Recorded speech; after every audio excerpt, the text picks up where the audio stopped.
One. Okay, guys, welcome back again. So now I'll be drawing the washer. All I just want us to remember is the diameter of that circle, or the threaded circle. Oh, sorry, the circle that wasn't threaded at the top, which was 10.5. Enter. So this is all that matters to us. Every other measurement weren't given. So I don't really know how I want to do this, but I would go for 15. I just want it to be fatter than this. So if I'm doing 15, right? Okay, let's do more than 15. So we'll use 15 for what's it called? We use 15 for our bolts or screw, or I don't know, is it a bolt or a screw? But let's just use more than 15 because washer is always fatter than a bolt. So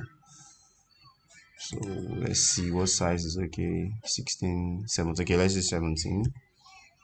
Enter. We are done. Then finish sketch. Let's extrude. And just this outer circle. No, that's too much. It has to be flat. Distance 2.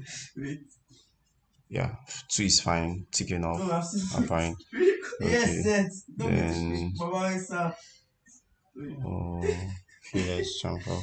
Okay, then let's go to chamfer. I don't really know, but I'll be using 0.5. It looks good. I don't think they chamfered it down.